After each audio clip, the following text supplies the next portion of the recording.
Well, as you know, my name is Cdale, Enick, and I just want to give a huge shout out to our Patreon, T.H Stands, and I'm hoping I am not butchering your name.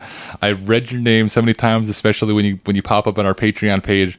And as a thank you, this is a podcast for you, and we are dedicating this podcast, this intro to you, saying thank you and for sticking with us. Especially we took some time off. I mean, our last podcast was back in December, and we've had a lot of new things coming our way, a lot of exciting things coming our way, and happy you've stuck along there with us, and a lot of cool stuff coming your way as well. If you guys are listening to me on the podcast, watching me on Facebook, on YouTube, Instagram, wherever you may be, make sure you search patreon.com/fallen hour, and we are going to start releasing a lot of more cool things, especially in the coming months. And we have just launched season 4. We actually just started recording our first episode tonight. Markus just left my place, and we just recorded Papa Legba, and this podcast that you're about to watch is insane, and I hope you guys stick along through the entire podcast, whether you're watching us on Facebook or on YouTube, listening to us on Apple Podcasts, Spotify, wherever you may be.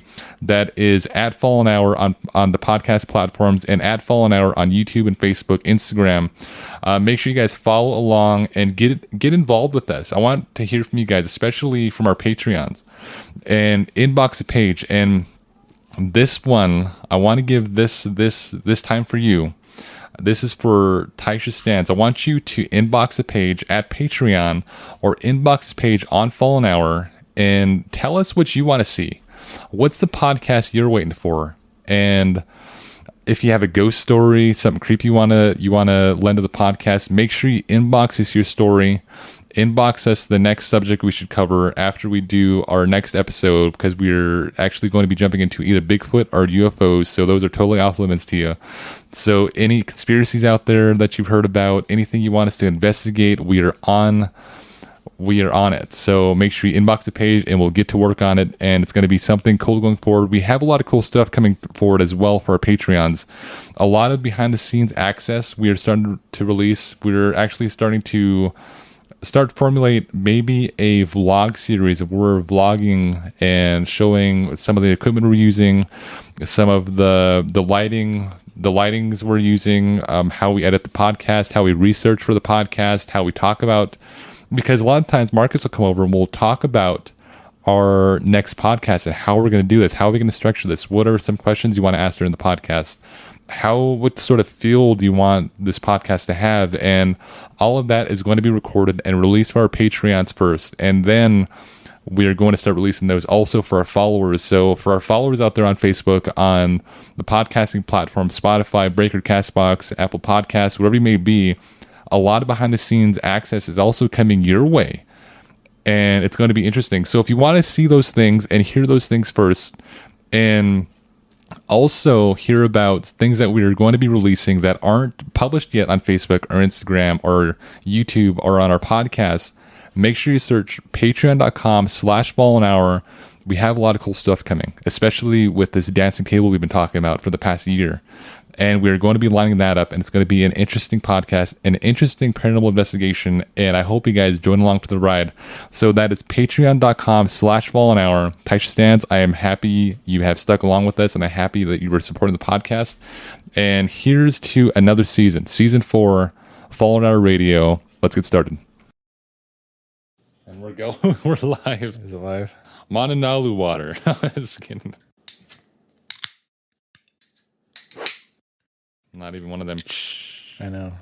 It's just water. That's pretty good.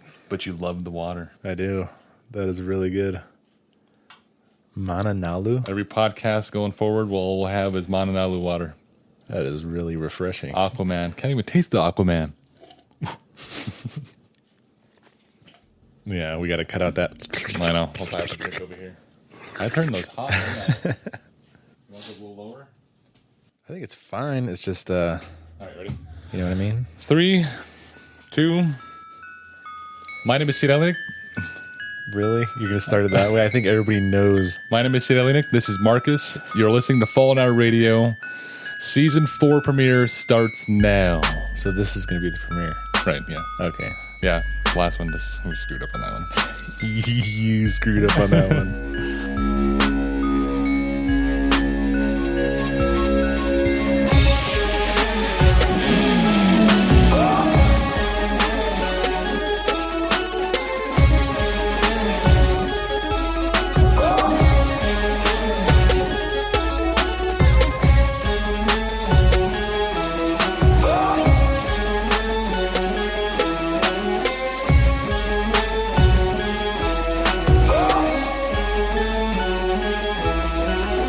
Well, welcome back to the podcast. My name is Cdale. Enick. This is Markus. As you know, this is Fallen Hour Radio, and this is our season 4 premiere. We are talking about probably one of the most profound deities, especially in Haitian culture.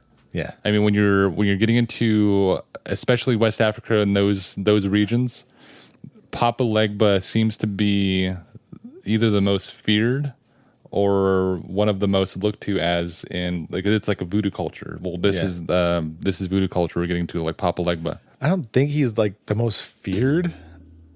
Oh my God, really? Right? You're gonna do that now? I know. I'm sorry. 1 second. Let him adjust. Okay, here we go. Ready? All right. I think he's feared by some people because he gets confused with other voodoo like gods and stuff. Right. So how would you want to take this podcast? I mean, we want to basically do you want to focus on Papa Legba on this, right? Okay. Yeah, let's go that way. So just a disclaimer to everybody out there listening. We aren't trying to convert anybody to practicing Haitian voodoo or any kind of voodoo. We aren't trying to point any... what the hell is that? I have no idea what that was. We aren't trying to point any... We aren't trying to give you a bullet point list of how to practice voodoo or anything like that. Right. Or encourage it. Right. Because it is an entire belief.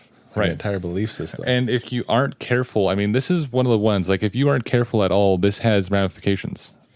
Like it can cause, you to be hexed. It can cause you to be cursed. It can even cause death. Right. Yeah. In this culture. And this is basically the central theme going forward is everything we are mentioning going forward, knowing that even talking about certain deities and talking about certain practices have in and of themselves can have ramifications. Yeah. I mean, it's when you're getting into, I mean, we get so many comments out there when we talk about certain subjects and people being like, oh, be careful. And it's like, oh, well, first of all, we get that a lot. And not only that, like those are the kind of things that I really like looking into. Right. But at the same time, we get a lot of people, talking to us saying, you be careful when you talk about this. Like, yeah, we know that. And meanwhile, you're 15 minutes into our podcast, and now you comment. I know, and not only that, they're like, oh yeah, be careful when you talk about this, or be careful when you talk about that, or don't even talk about that. Right. We get that a lot, but at the same time, people stop us, wherever we are. And they want to hear about that. They want to hear more about that kind of stuff. They want to hear about the stuff that, that are supposed to be under wraps, in different cultures, like especially like Native American culture. People stop me all the time and ask me we should do more of those. Right. Yeah. They want that stuff. And I mean, when you're looking to, this one, I especially wanted to do that disclaimer because there's not many subjects that creep me out. This one was actually pretty creepy. And it wasn't like a creepy feeling. It was like you're doing something wrong here. You know what I mean? Yeah. No, because I get it, because when I was looking into this, I started getting the same feeling. Right. Like, but I then was like, wow, this is like really deep, like going really deep into it. I was feeling the same way. And it's funny because tread lightly. Papa Legba has always been on my radar. Yeah. And we watch movies and there's and TV shows, and Papa Legba always seems to be a central theme of certain genres, characters, right? Yeah, and not only that, like inspiration for certain characters. And there's also a cartoon that came out who I think now is Baron, researching this, and it's a Princess and the Frog, I think. Yeah, did I tell you about that? Yeah. Yeah. And then he comes out and you got to make a deal with him and all that stuff, and I was like, that's freaking. They're portraying voodoo like a voodoo god, and it's kind of a cool thing to see. then again, it's like you're showing this to children. You know what I mean? Yeah, I know. But they kind of like put a childlike twist on it. Right. They try to make it like child friendly, but when you actually research into this and look into this, that is like almost spot on the way they kind of portray who this is. But they kind of like make his looks look more like Papa Legba. Right. But his personality and everything more barren. Right. He's kind of like upbeat and all that stuff. Yeah. And right. So I had drawn this logo that has been seen on it's been seen on the podcast, especially in our Halloween series, and we went into, I think I had it on there too when we went to the Moss Mansion. Yeah, I think you did.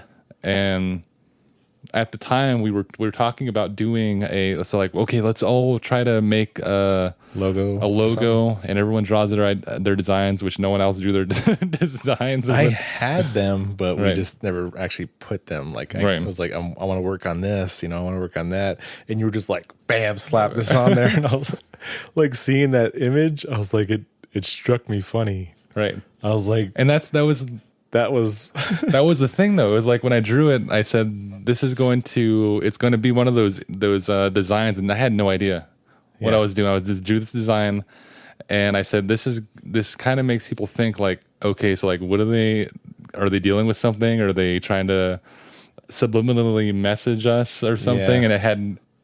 And when I was creating it, I was like, okay, so it's going to have that effect. Yeah, but we're not actually doing it. There's like no ties to anything. Almost like Blue Oyster Cult type freaking imagery, where it's like it looks like a devil sign, but it's not a devil sign or anything like that, like a satanic symbol. It's just a design they came up with for their their band. And then it was kind of like that. Yeah, and I had everyone, I said, okay, so what's your favorite number? And what's Leafy's favorite number? And what's my favorite number? We put those all inside of the image just to make it that much more... like symbolic. Like make it look symbolic, yeah. Like a lot of symbolism. And then I was like, okay, we put it out, and a couple months went by, like almost about a year went by now. And then we get into Papa Legba, and you send a message to Alethea of a screenshot of it's like the dumb way it's the stupid because like you sent it to her like almost like Cdale's dabbling in something or something, but you send her this image and it's a voodoo symbol. It is, and it's spot on to what I drew. It's literally almost exact. Right.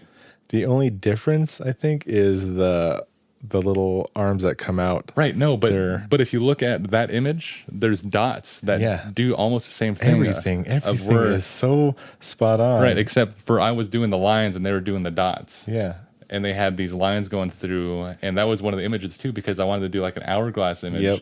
And we had all those designs too. And we settled on. Didn't Alethea come up with the hourglass like look? Right. Yeah. And then you did the rest, and I was just, when I saw that, I was like, I've seen this somewhere. Where did I see this? And I started thinking about it. And then I went back and looked into our old, our podcast like during Halloween. And it was like exact. When you were researching like voodoo. And when I was researching voodoo, all this voodoo culture and everything like that, or Haitian, religion. And I came across that image and I just put them side by side. And I was like, dude, that is too it's freaking the creepiest thing. Like you're really close. Right. And I started asking Alethea, where did he come up with this look? Where did he come up with this? Because I was like, it is just too similar. Right. It creeped me out. It creeped me out. Not only that, because you have that image on paintings and stuff in your house. Right. And I sold a book with it. You sold a book with that image in it, and you had those images on the paintings and everything. Right. And I was thinking about that, and there's so much weird activity that goes on in this house. Right. In this building. Yeah. Like insane. Like to the point where we were planning on setting cameras up upstairs because most of the activity is upstairs. Right. And it's starting to actually work its way down here. Right. And it stopped actually because about a couple months ago I removed that and I threw it away. You talking about that one with the original drawing of that image? Yeah. Yeah. And after you threw that away, it stopped? Yeah, it stopped. Yeah, that's what I was getting at. I was like, you had this image all over the house. And ever since then, there was all this activity going on in here. Right. I was wondering if that kind of started opening up a doorway. Possibly. And it's strange because that image just totally came out of my imagination. Yeah. And trying to draw something. I was asking Alethea because like I remember you had these weird dreams where there was these weird symbols. Right. And Alethea had that dream too. Yeah, that dream.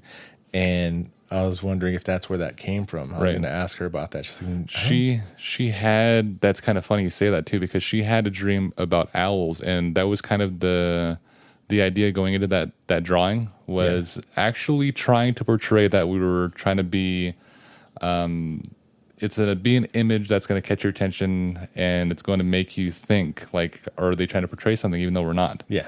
And not to like trick anybody, but it's just one of those cool images. Like you see these in bands and things like that. Yeah. And it's kind of cool to see. Like a logo. Right. And that's the thing I was going for when I was drawing it. But when I drew it, I had no idea that it would come out to be possibly a voodoo image. It was. Right. Yeah. It's got the heart on top, just like that did. It's got I don't know if I had a line through it or not, but it had the weird arms on it and the legs. And it had the horns coming out top. It's freaking weird. I know. I saw that. And I just, right away I wrote Alethea. It's like, where did he come up with this? And just for you guys at home, you guys are going to be seeing images. You guys are going to be seeing voodoo symbols and things of that nature. So if that makes you uncomfortable, then this podcast isn't for you. This episode isn't for you. But we have a lot more other podcasts you can go and tune into. But this podcast, we are going to be leaning towards the Haitian voodoo culture. And a lot of people think right that if you were to listen to something like this, if you were to watch something like this, then things can start happening inside your home. Yeah. I mean, especially around the time you're watching it. Yeah. We're not saying that it's going to have long-term effects on you, and that's basically our disclaimer. We aren't trying to make that happen. So viewer discretion is advised. Yeah. Okay, so that being said, I will start off with just reading some of the notes that I have about Papa Legba. Okay.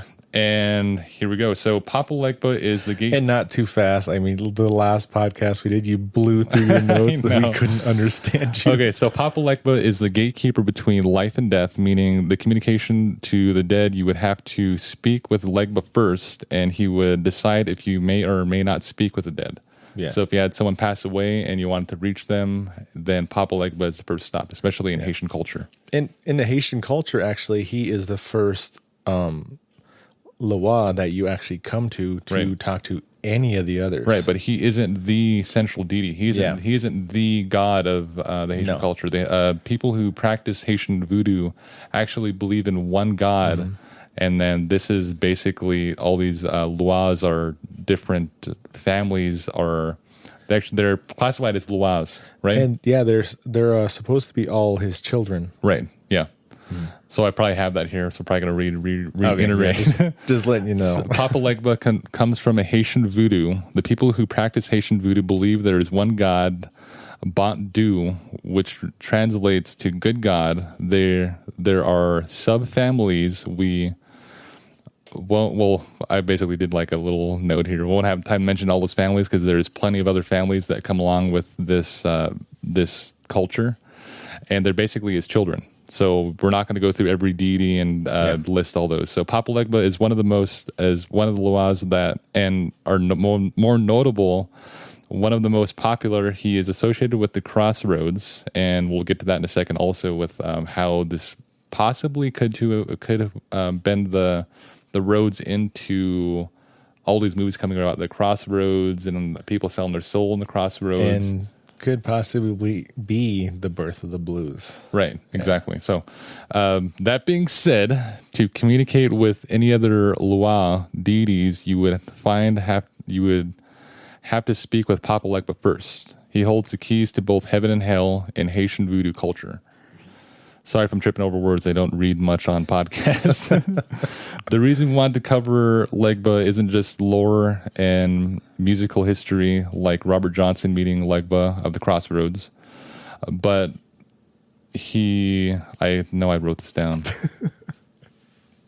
So he's been popping up around different things around the world, different videos around the world. He's been being popularized by things like TikTok, YouTube videos, movies, and sightings, I guess. Right, and sightings. So that's kind of the reason we wanted to. And this is funny. It's kind of funny because we're going to talk about of coincidence that happened with this podcast and the timing of this podcast and how that ties into Papa Legba. Yeah.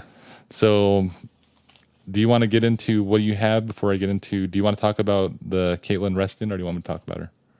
You can go ahead and get into that. Okay, so this is what we're talking about, especially when you're getting into voodoo practices, when you're getting into any practices that has to do with contacting the dead, working with spirits, demonic forces, using a Ouija board or ghost investigating, things like that. Basically, any doorway you can use to talk to spirits or the other side or anything like that. Right.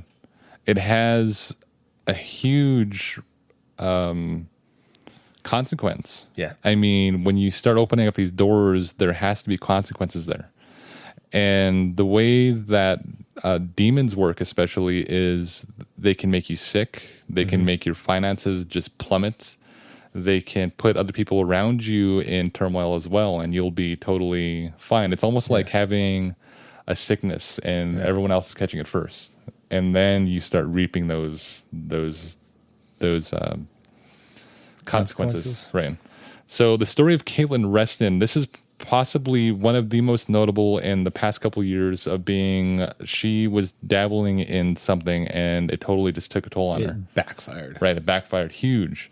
So this is a West Virginia teen, and this is the headline. West Virginia teen dies after summoning the Haitian voodoo god Papa Legba. Yeah. By burning a voodoo doll on March 29th, 2020. This was apparent by posting she made on social media. Her friends and followers warned her of dabbling in voodoo, and she replied, "Let me live." Yeah.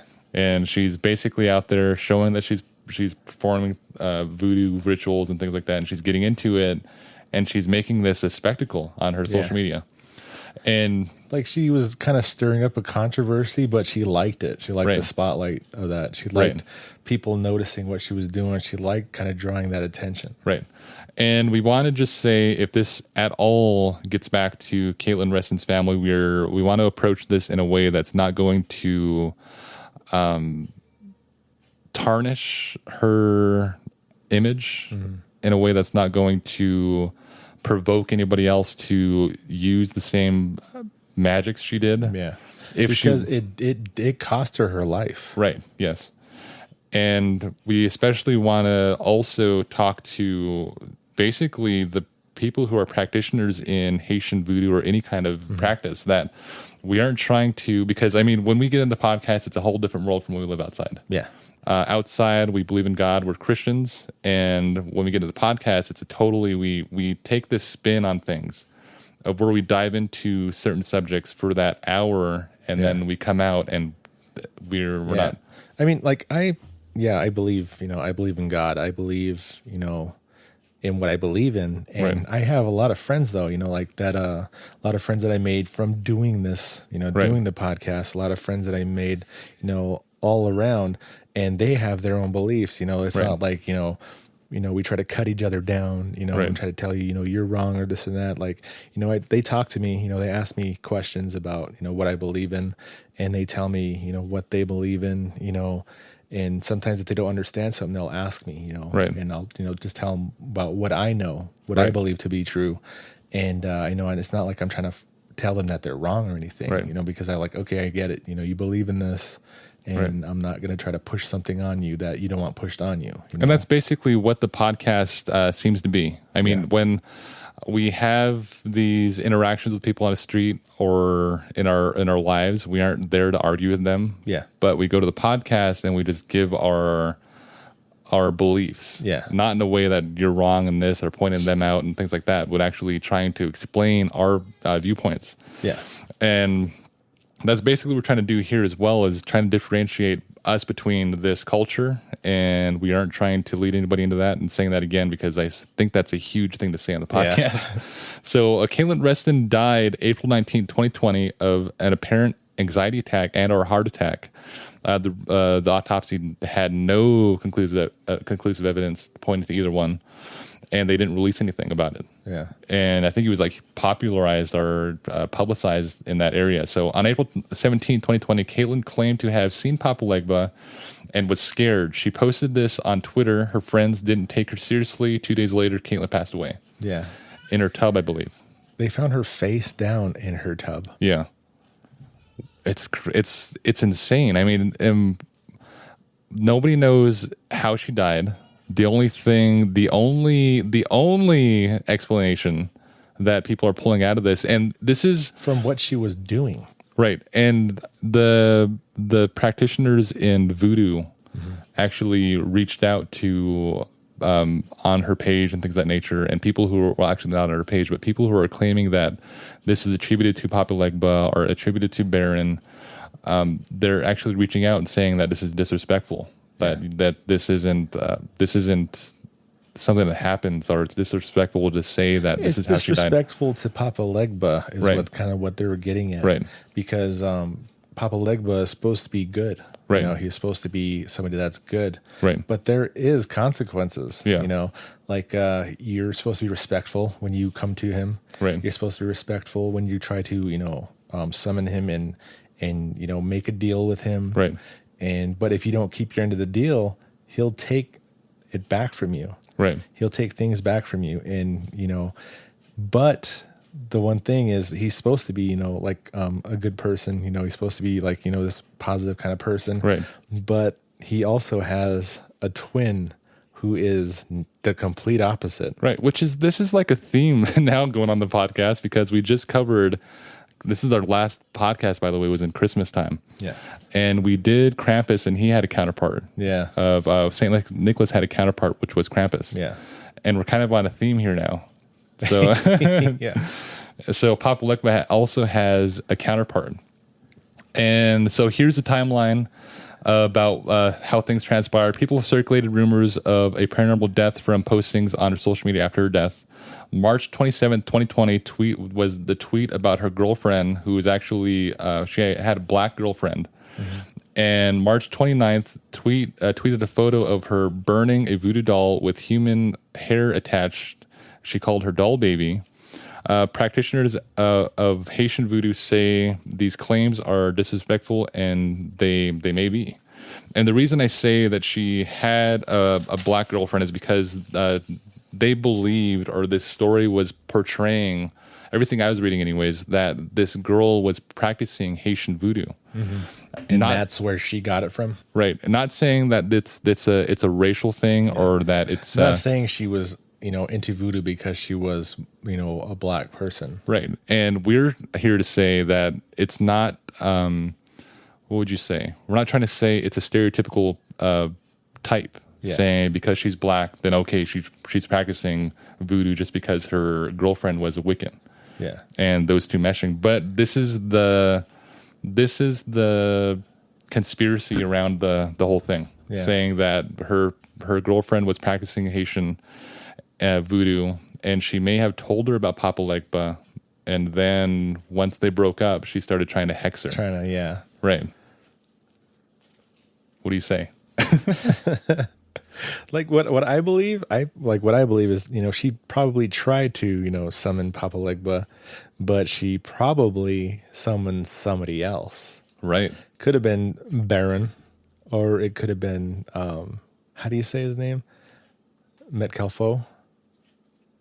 Oh, you mean the one that only practitioners can... Only the one that only voodoo priestess can summon. Right. Kung Fu. Metcalfo. Like that. Yeah. Metcalfo, I think his name is. Yeah. And that is Papa Legba's twin. Oh, interesting. Okay. And he is the one that is the complete opposite. Right.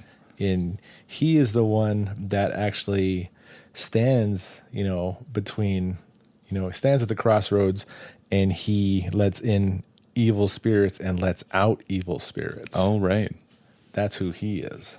And I mean, I've read a little bit about him, and this is one you don't mess with. No, like only a voodoo priestess, you know, a male voodoo priestess or you know, a female voodoo priestess can summon. Right. They're the only ones that are supposed to be able to summon him. But if anybody else summons him, there is extreme consequences. He's pissed off. Yeah. He'll show up. But he will punish you. Right. And I think that could be, if this was real, if this really happened, that makes more sense than Papa Legba. Right. Because this person, he is who they summon when they want to curse somebody or want to hex somebody. So it's like, because he comes ready to do that. So it's like there wasn't too much explanation of why practitioners were mad about this. Yeah. So if you were to go out there and say, okay, so what if it was this deity or this Lua? Then They didn't even. I didn't find anybody bringing him up in those, because they don't even really talk about him, because he's really feared. Right. So it's like okay, so what if it's this one then? Like take this Lua. Is that more suitable to be less what am I trying to say? Man, it's like it's on the tip of my tongue. It's a dumb word. We just said it. Up now? It's less offensive. Yeah. Stupid. I can't get my words out. You know what's funny? We started this podcast, and this podcast has some creepy feels to it, especially researching it. And we told you guys that just a second ago, that researching this, it kind of had the feeling like we're doing something wrong. Like, I don't know if we want to go down this way, but we have to. Yeah.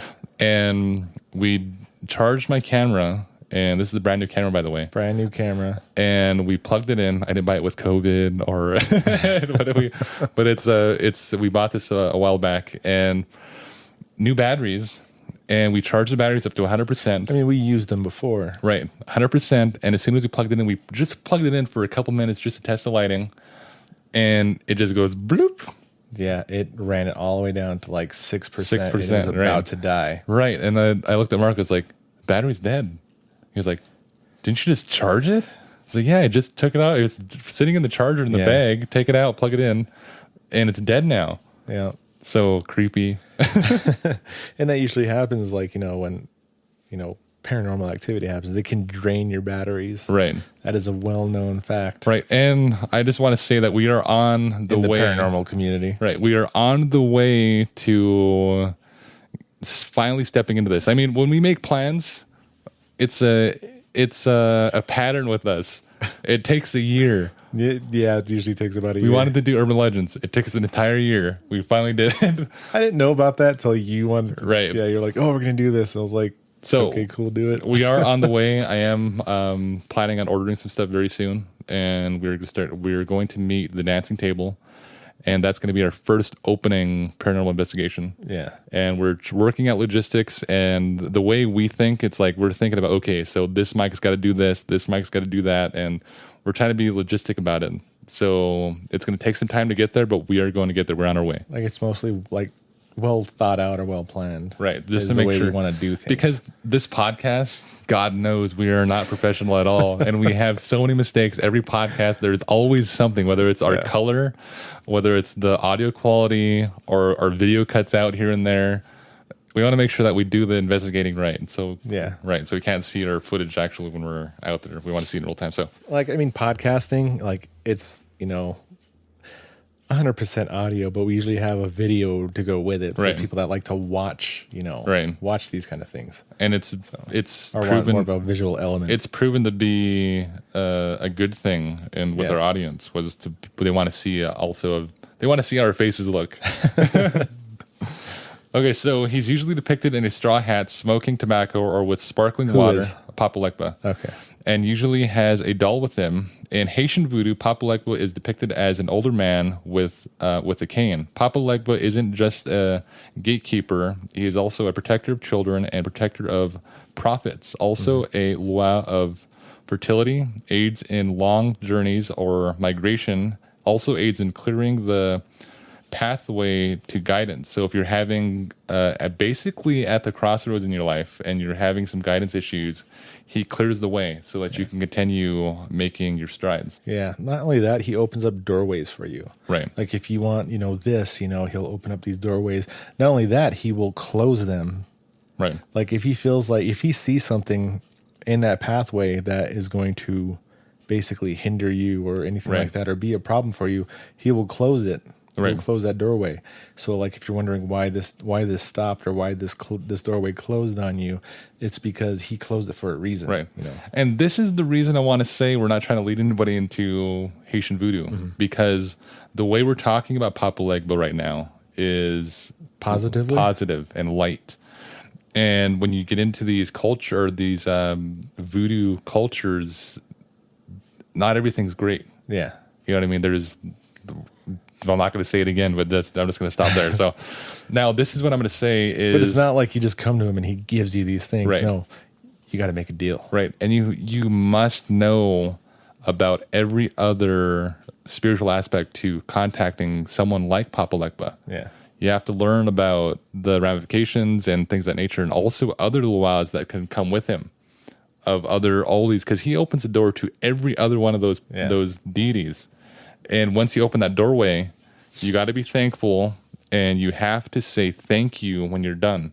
Otherwise, he keeps that gate open. Yeah, he'll leave it open. Right. And anything can come through in your life. And he knows this. Yeah. But he also knows basically the way you play the game. Yeah. You want to talk to me? And he's really literal. You know, if he will mess with you. Right. He's like kind of a trickster, you know, like if you ask for something and you don't word it a certain way, you'll be like, oh, if that's what you want, then, you know, I'm going to give it to you. You know? Right. You know what's dumb? The way we do this podcast is a lot of times me and Markus don't share our notes at all ever. So once it's like, have you watched Fullest, Penn and Teller? Yeah. It's so when a magician comes on and then Penn Jillette is talking to them in code and giving them keywords that only they know. And then like, okay, I fooled you, because they don't want to reveal their secrets. Yeah. It's like when you talk, you're giving me keywords. Like, he's kind of a trickster. And I'm like, oh, okay, you know about that too. So this is kind of a funny time for the podcast. This is our season premiere. We had no plans. We had no intentions of making this on this date. Yeah. We had no intentions of starting our podcast around the time of these dates I'm about to mention. Yeah. And so what I'm about to read is basically the feast days and or the honor dates of Papa Legba. And it's kind of eerie because we just jumped into these dates. Like we're in the neighborhood. And there's something else about these dates. Right. Okay. You can say that. So his honor date is November 1st, but also other dates that fall in March 18th through the 20th are his feast days, and there's also one in June. And right now we are in basically the time of Papa Legba. Yeah. And we're not in November, we're in March, but we're basically in the neighborhood of his feast days, which is creepy because we just decided to do this out of nowhere. Had no idea about anything about Papa Legba and nothing like this. And then actually, like right around the time of his feast days was when you wrote me and told me you wanted to do this. And yuck. That's disgusting. Did you realize that? No, I did not. Wow. Because when I found that, I was like, wow, okay, that's just really kind of, coincidental. Right. Did you think that I knew it was his feast day, no, so I wanted to do it? I was like, I know you didn't know that yet, because you're that's like, freaking weird. We got to get into this, this and that. And you told me, I know a little bit about it, but you want to dig deeper into it. And I don't know why I just sprung up out of bed that day and was like, Papa Legba. That's our premiere. But it just happened that way, and now it's a freaking coincidental, but it's like too coincidental because this podcast has come out this week, and not only is it his feast days, but tomorrow, the 28th, because we're recording this on the 27th, right? Mm-hmm. March 27th. The 28th is when Caitlin Reston... No, it was the 28th. Oh, we're on her date. Yeah, we're on her date. The 29th is the anniversary of Caitlin Reston when she first started posting about Papa Legba. Yeah, that was today. Disgusting. That's so crazy. It's like we already have the camera dying. We already have the freaking logo that I drew out, and you just pop that up out of nowhere. While I was looking into this. Right. And now we're on the Papa Legba timetable right now, basically. It's all now. Right. And we're talking about him. So it's creepy. So he is also associated with saints like Peter, Anthony, and Lazarus. In places like Benin, he is young and a trickster. In Haitian voodoo, Baron is a trickster, and it's kind of like these different cultures are attributing different gods to different personalities. Like Nigerian or West African, he's more so has the traits of Baron in a way, Right? Kind of the way where he's young, that kind of thing. He's younger. He's like a little more of a trickster and this and that. But the trickster side of it is in all of the cultures, Right. But he is kind of portrayed a little differently in each one. But Haitian is where he's actually an older person. He's kind of a wiser. He's still a trickster, but he's just, a little portrayed a little differently. Right. And we already mentioned his twin, who is also the gatekeeper of evil spells and collects debts and/or makes sure spells are accounted for, meaning he'll show up. Yeah. He will actually show up. He will show up, but he's only supposed to be summoned by a voodoo priestess. Right. So let me just take a little detour here. And what do you have in your notes? Because I saw your notes. What do you have about Papa Legba? Papa Legba? Right. Papa Legba is basically, you already pretty much touched on everything that I had for Papa Legba. He's the king of the Crossroads, Right. It's kind of very symbolic, that's where you meet him. Right. Because each way is a doorway, to him. He can open up a doorway for you in, any way of your life, kind of help you out. He's there to, there to help, people, when they come to him, you got to bring an offering, bring him something for showing up, and you got to be very respectful. You got to, thank him, when after, talking to him and everything. Otherwise he'll leave the doorway open for you on purpose, What a perfect transition into Robert Johnson. Okay. And this is the grandfather of rock and roll. He is the one that paved the way to all the rock bands today, all the blues art. Well, there's actually kind of like set the template. Right. That's basically what it is. He had a template, and he's talking about dark imagery. He's portraying voodoo in his songs. And now we have all these bands coming out, and they're portraying demonic symbols and in their stage, in their music videos, and it all comes from this genre and/or this birthplace of Robert Johnson. Mm-hmm. And everybody, especially when you're getting into the rock genre, metal genre, blues genre, you know who Robert Johnson is. Yeah, because he basically birthed the way to play guitar that way. Have you ever heard of Tommy Johnson? I think you told me about him a couple days ago. Oh, Tommy Johnson was his the one before him. Yep, he was actually the one that started it all. Right. People always think it's Robert Johnson, but it wasn't. Right. It was actually Tommy Johnson. Yeah. Tommy Johnson is the one that actually he met who he said was the devil at the Crossroads. Right. He said he went there and, sold his soul for the blues. Right. And it birthed the blues. Right. And Robert Johnson has a totally different story. Mm-hmm. Is he didn't do it at the Crossroads, but he does reference the Crossroads. Yeah. And this is the gross thing. I'm going to mention this now before I forget it. So go ahead and talk about him, and I'll tell you about Tommy Johnson. Okay, so Robert Johnson was also said to have met Papa Legba. Yeah. And the thing about Papa Legba is he honors dogs. Mm-hmm. Right. This is his creature. He basically identifies with, or he loves the dogs. You don't want to say it that way because it's like almost like humanizing him. Like, oh God, he loves dogs and whatever. But I just stopped and restarted that. So We're good for another half hour. So he loves dogs, and Robert Johnson is said to have met Papa Legba, and there is a legend, and this seems to be one of the true legends because it was told by one of someone who actually knew Robert Johnson. And so there was a big old event happening, and they wanted Robert Johnson to play. And this is towards the end of his life. And the legend goes that they go to Robert Johnson's house. They give him a flyer, and they say, "Can you be here on this date?" And can you play? And he was excited about it. And then he drops to his knees and he dies howling like a dog. Yeah. And that just, when I heard that, and then attributed Papa Legba into dogs, Robert Johnson writing music like Hellhound on My Trail, it gives it a whole different light. It's disgusting. It's disgusting. It's like he died that way. He was acting like a dog. Right.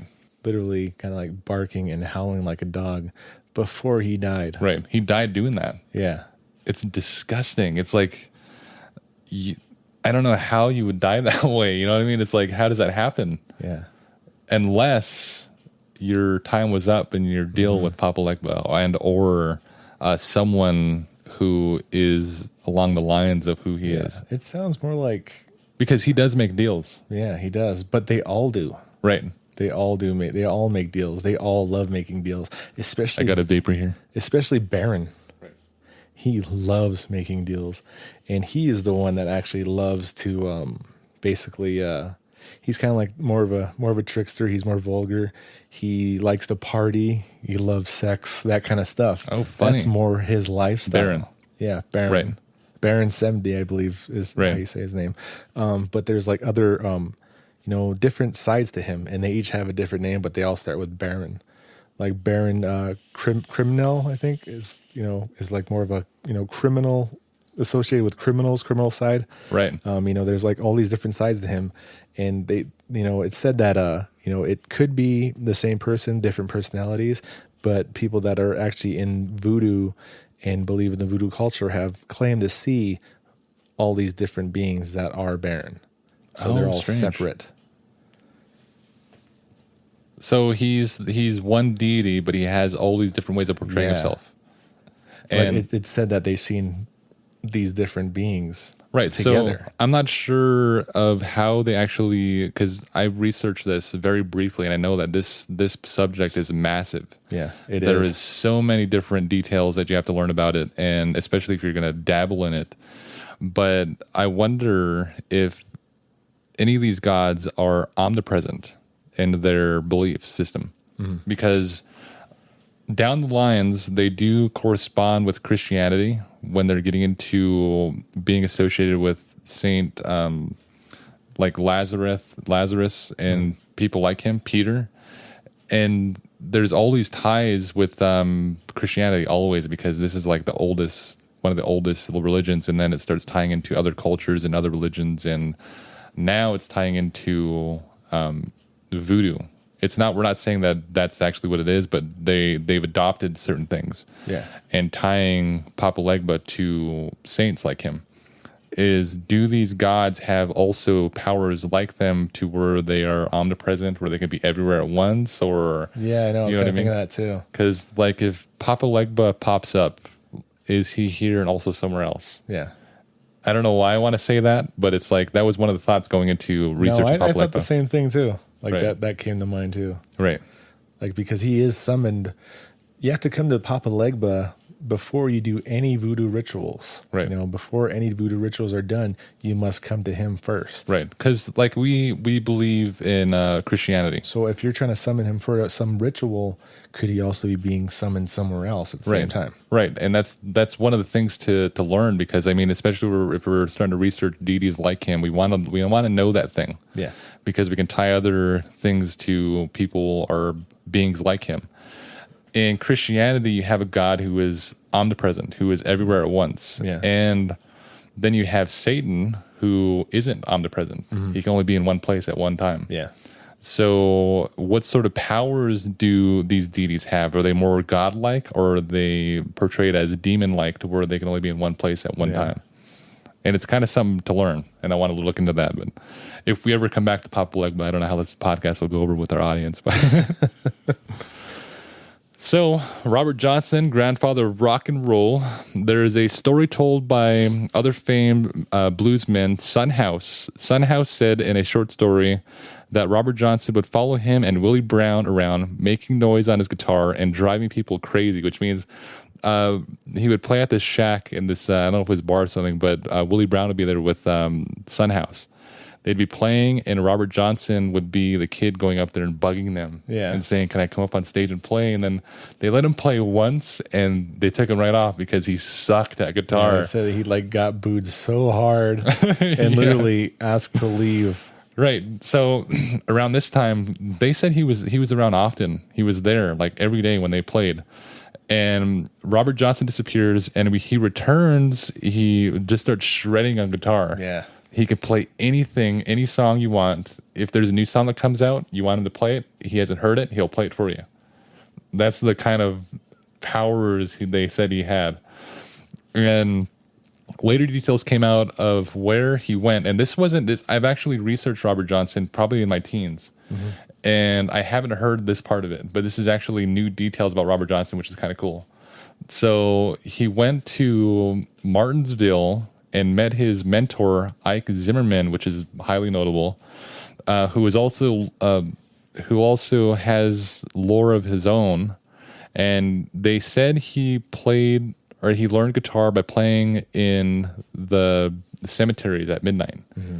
And if you know anything about especially Papa Legba, they're saying that he comes at midnight. And there's also legends of saying that there's certain luas that come at midnight or at basically twilight. But what's funny is you mentioned that he was in the graveyards and stuff playing. That's where I believe Baron he's the god of actually Papa Legba also is the god of the dead and the god of the living too. So, but he's the one that's kind of like the king of that place. Right. Interesting. So he's basically the one that molded Robert Johnson. Mm-hmm. People want to say that he went to the Crossroads and that's where he sold his soul, but this is actually how it actually happened. And this guy he had lore of himself, which means he dabbled in something. Mm-hmm. I'm not sure if it was voodoo. I'm not sure if it was any of those practices, but he dabbled in something that made him a notable guitar player. And then he taught Robert Johnson and said to have taught him about these cultures and got him into these practices. And then it wasn't even a couple months. He came back and he was freaking shredding on guitar.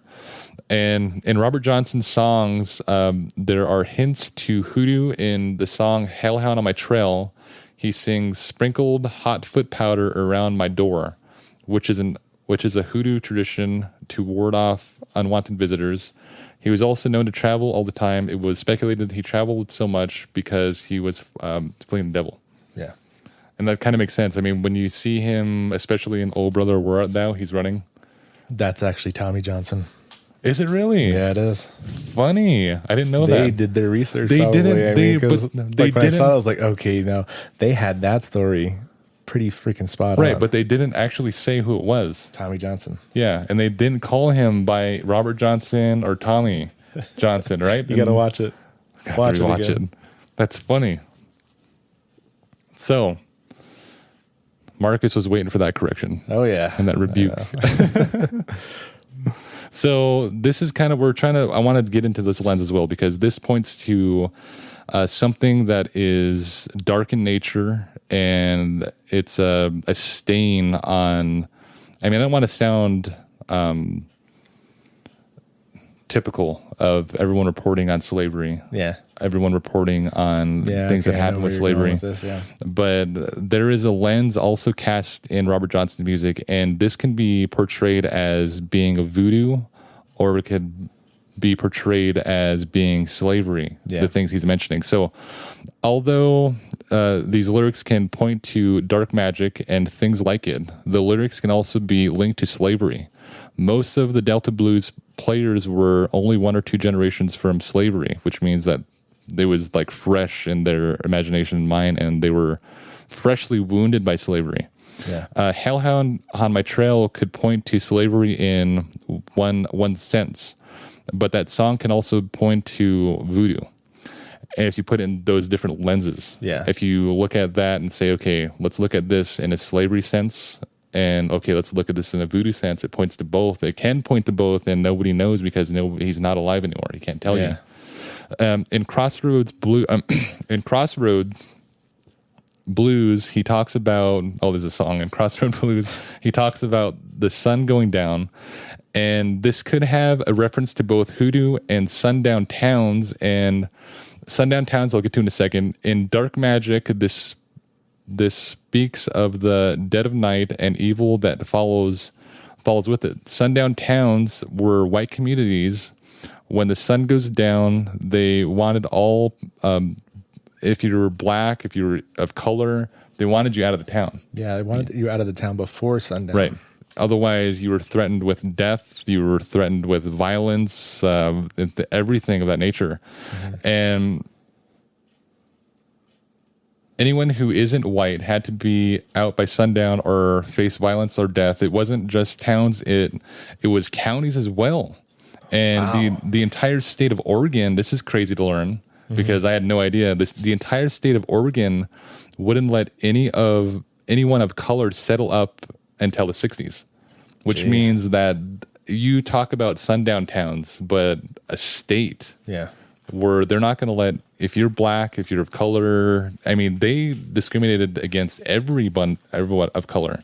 Native American, doesn't matter what you are. If you had color on you, you're not allowed in the state. Yeah. You can't settle here. You can't stay here. You can't stay here for the night. Nothing like that. You got to be gone by sundown. Yeah.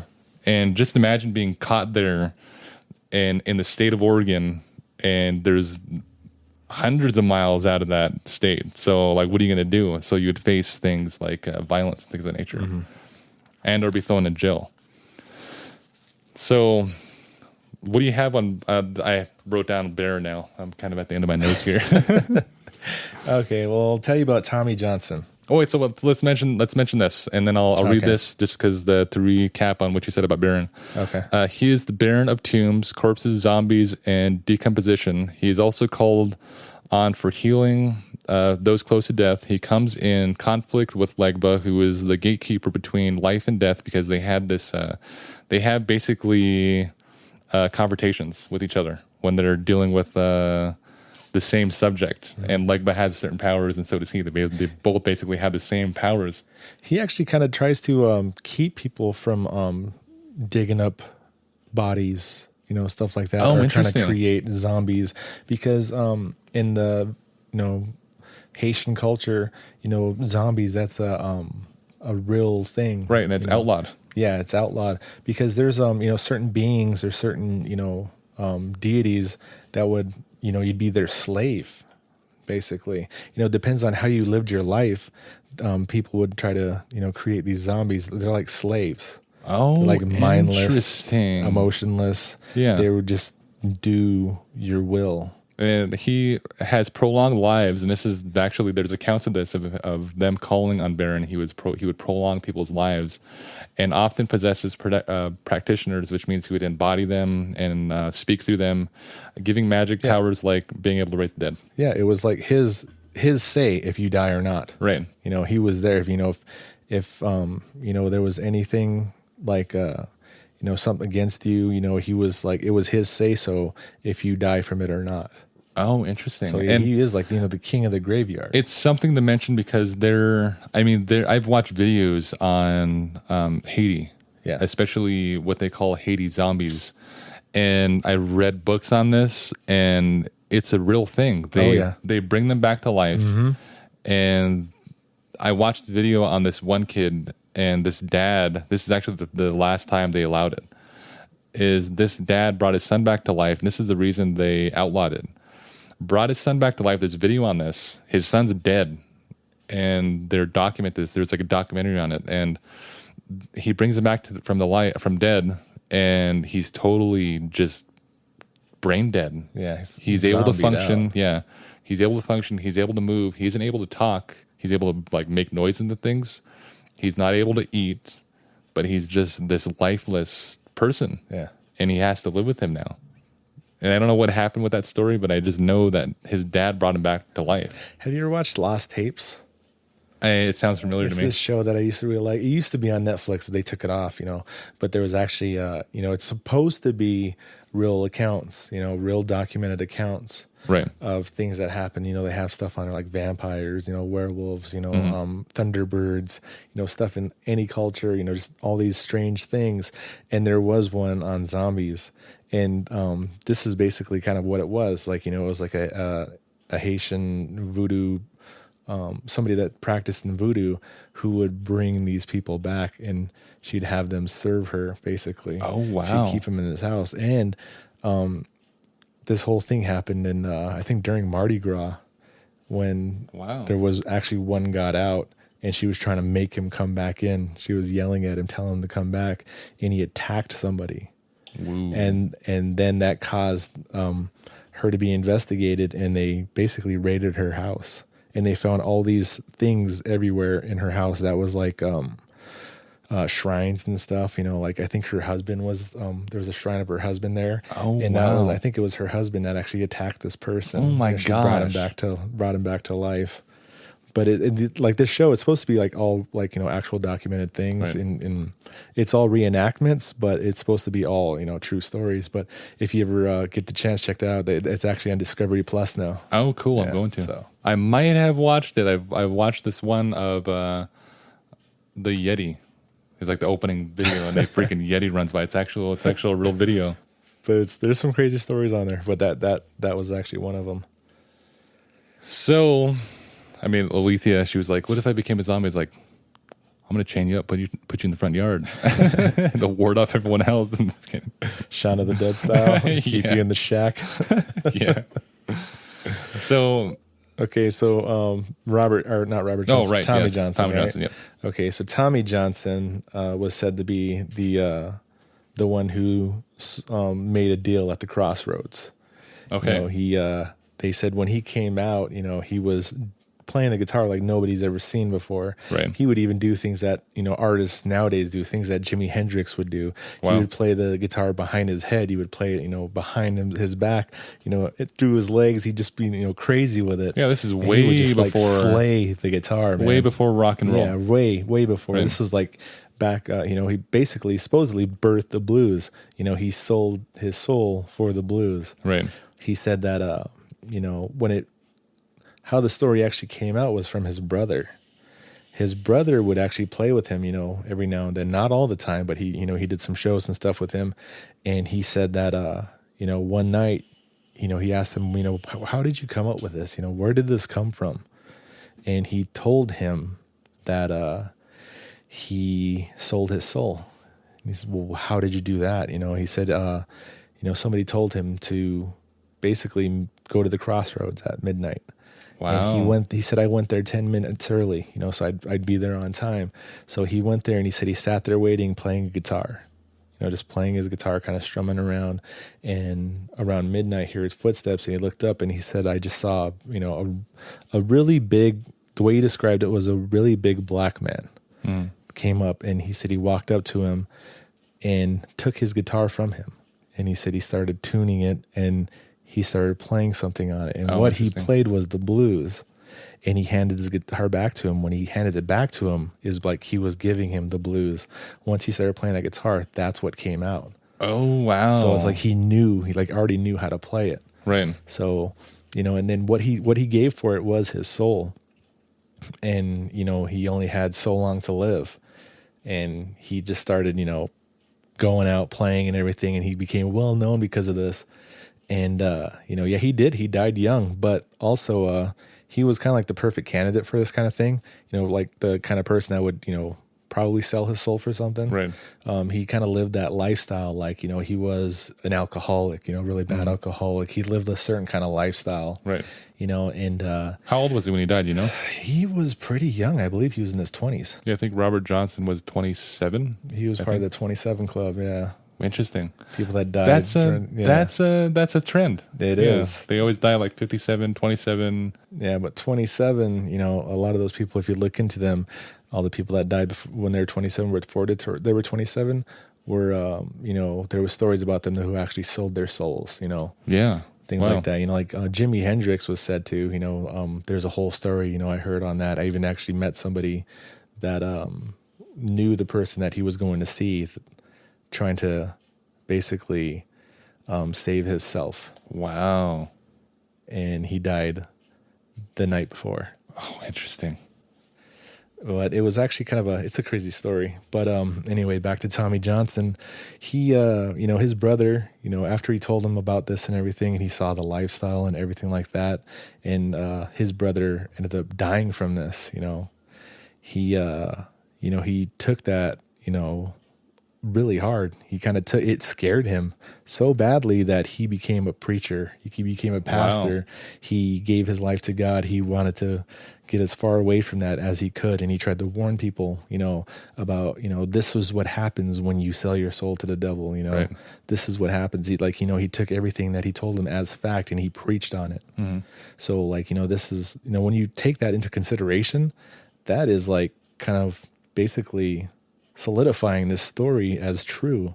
Right. It scared his own brother so badly that he became a pastor to try to live for God, because he saw what happens when you sell your soul to the devil. Interesting. But the way he described, the person that he met at the Crossroads and everything, and I believe he said he had a hound with him. And when he describes that, it kind of leans toward this, one of these deities, one of these voodoo gods. So it's kind of there's a lot of similarities in there, meeting him at the Crossroads. It was, somebody of an African descent, and it was somebody that had a hound with him and somebody that wanted to make a deal, so it's kind of maybe it wasn't Papa Legba, maybe it was another, deity. Right. But still, he sold his soul. Interesting. For this. Wow. So it's an interesting story. Yeah. And you've listened to his music. It's kind of it's creepy. After you look into it and then you listen to the music, it's pretty creepy. Right. Well, you had all that locked and loaded, no notes. Well, I've been really researching this kind of stuff, and I started going into blues and the birth of the blues and all that, and all these stories behind it and everything, and it's just it's a deep subject. I'm happy that I was able to clear up that he wasn't Tommy Johnson. Mm-hmm. That their stories were they're different. Yeah. And everyone points that Robert Johnson sold his soul at the Crossroads only because they're both named Johnson. Yeah. And they're both blues players. That was a very well common name. Even Blind Willie Johnson was said to have done the same thing. And you think that that's all pointing to Tommy Johnson? Yeah. It started with him, and they heard, how he did it, and maybe that's what they did, Right. Took that on and went and sold their soul for this too. That's kind of the story behind this whole thing. Interesting. Anyways, got some Mananalu water. Jason Momoa. Can't taste the Aquaman. Oh man, this is actually pretty good. I've never tried this until you gave this to me. Yeah. So we're gonna start recycling and stuff and just using these. It's a good cause. Yeah. So yeah, that being said, is that everything you have on Papa Legba? On Papa Legba himself, yeah, pretty much. I know there's a lot of people get him confused with all these other, these other gods, or these other children, of who this God is, and their culture. And, some people actually get really upset about that, because you're supposed to come to these, talk about these things or come to them and give them respect, it's supposed to be respectful toward them, and especially him, so it's kind of you really got to do your research, and especially people that are trying to get into it, people actually try to get into it and they don't know about it. You see what could happen, you could actually die from it, you could summon the wrong person. It's almost using a Ouija board or using a spirit box. You don't know who you're going to talk to. Right. You don't know who you're going to summon if you don't know what you're doing. Right. And it's never a person. It's kind of dangerous. Yeah. It's never a person you talk to. Yeah. It's always, we won't get into that and be a whole podcast of itself. But this podcast was, it's strange to get into this whole voodoo thing because we have never touched on voodoo. Yeah. We have never touched on Papa Legba. We've never touched on any luau's, and it's kind of interesting of the time frame that we've picked to premiere episode and premiere season and start on Papa Legba, and then being in his feast days of all things, of actually writing you and saying I want to do Papa Legba and not knowing that. Basically, you wrote me on his feast days. Right. It's strange. And yeah, we're just getting out of the feast days, and we're getting into now the timeline of when Caitlin Reston starts having her debacle, if you will, with Papa Legba. Yeah. And her... I don't think it was him, though. Like, the way that it was described... Well, yeah, it's actually... it was she actually summoned, like, either Baron... Baron, he is the, he will make a deal. He loves making deals. Right. And, he likes, that kind of... Well, the reason I say Papa Legba is because she herself thought that she saw Papa Legba. Just because that this deity she said she saw, or this luau that she thought she saw, she thought it was Papa Legba, but maybe she didn't know enough. Yeah, that's what I mean. Maybe she knew how he looked, and then his twin showed up, and his twin is the evil one, right? Or another luau show up who looks like Papa Legba, and just assumed. She probably looked into it. Like I looked into this, and people were confusing Papa Legba with a lot of people, right? And I think Eligara too, like even the colors, like they're saying, oh, Papa Legba's colors are black and red. Right. It's not. His colors are yellow. Right. Eligara is the one that's black and red. Interesting. So people confuse so much things about this. The reason there's so much confusion is because there's so many different voodoo cultures, and there's so many different. There's Haitian, there's Benin, there's all these different places, and West Africa, and they all have their differentiating ways of portraying. Yeah, it's like this. There's some differences, but there's a lot of similarities. Right. And I think she might have, summoned the wrong person. Just like I said, you summon that Met Calfo, he will kill you. Right. If you're not a voodoo priestess and you summon him, he doesn't come to play. Yeah. He will punish you. He will kill you. You're basically wasting. He will curse your family. He will do things like that. Right. You're wasting his time. Yeah, you're wasting his time. And that is basically the whole thing of anybody practicing voodoo is they say if you're going to get into this, you have to learn everything about it. Yeah. And you can make some dire mistakes. Right. You can harm your family. You can harm yourself. You can curse your entire family. Right. And the way that curses work is that these can last generations and generations. They can stick to your family name and or blood. And people have to learn that. I mean, you watch the podcast, you're like, oh God, these two crazies talking about Haitian voodoo and Christianity and all these things and magic, and they don't know what they're talking about. They're just crazies. But we've seen some things, you know what I mean? And it's nothing to play with at all. People ask me questions a lot and, or why do you believe this or why do you believe that? Right. Because I've seen things that most people would think are impossible. We've seen things that would convert you to believing into a god or a demon. Even when I was younger, I've literally seen somebody brought back to life. Right. If you don't pray and you've seen some of the things we've seen, you'd probably be praying. Yeah. You'd be praying to something. Yeah. But it's and it's not to gloat. It's it's just saying that we know these things are real, and the reason we started doing the podcast this way is because we were starting to try to learn about other cultures as well and the way they do things. Different lore stories, conspiracies, and where they come from. Right. And they can all basically, hopefully, answer the same question. Yeah. Of what is a certain lore figure? What is that? Can some other culture answer that question? Yeah.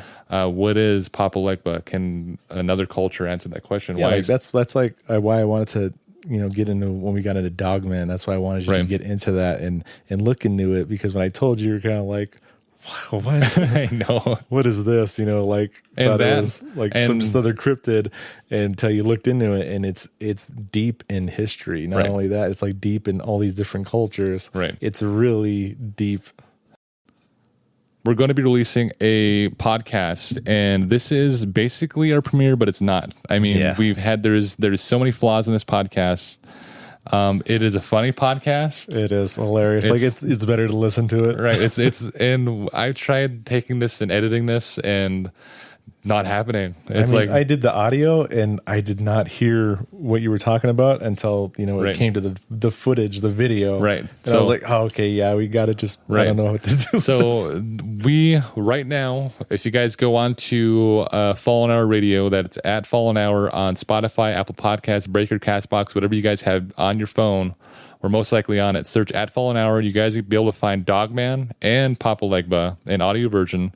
Dogman's not going to be a video version. There's no way to even make that happen. Maybe. Yeah, little snippets here and there, but you're not going to see the hilarious. Right. You're not going to see the whole entire episode. So search us and download those apps, listen to us on the go, and you guys will be able to listen to Dogman, which is a freaking hilarious podcast. And we had Aaron Baker from After Horizons here. Yeah, Wheezy. And we have a new toy we're playing with, and it has one of these buttons. God, I hate those buttons. You hear that, and it's so much funner just to listen to that podcast, the Dogman podcast, and you'll enjoy it. So that being said, Markus is going to start editing the podcast from now on. Yeah, the videos and the audios. Right. So I do social media marketing and have no time no more to edit podcast, and Markus is taking that effort to edit the podcast, and let's see what he pulls out of it, how this podcast comes out. I'm going to try to make it look pretty for all of you. So is that it? Is that all you got? Pretty much, I think so.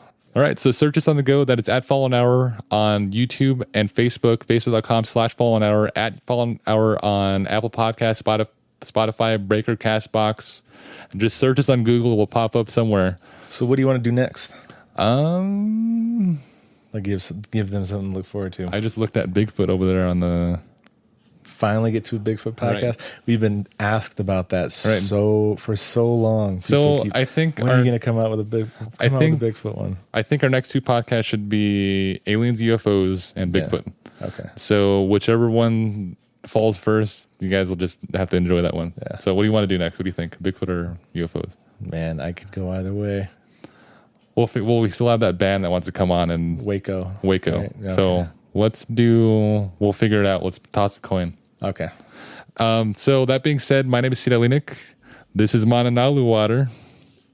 That's Markus. Jason Momoa. We're looking for sponsors. It's freaking good. It's amazing. And there's only 9% of plastic that's ever recycled, which means that every piece of plastic you buy, it's not going to get recycled. They can't recycle it. Aluminum, on the other hand, recyclable. So stepping up and doing something right, at least. So that being said, my name is Cdale Enick. This is Markus, and you're listening to Fallen Hour Radio. Tripping over my words there.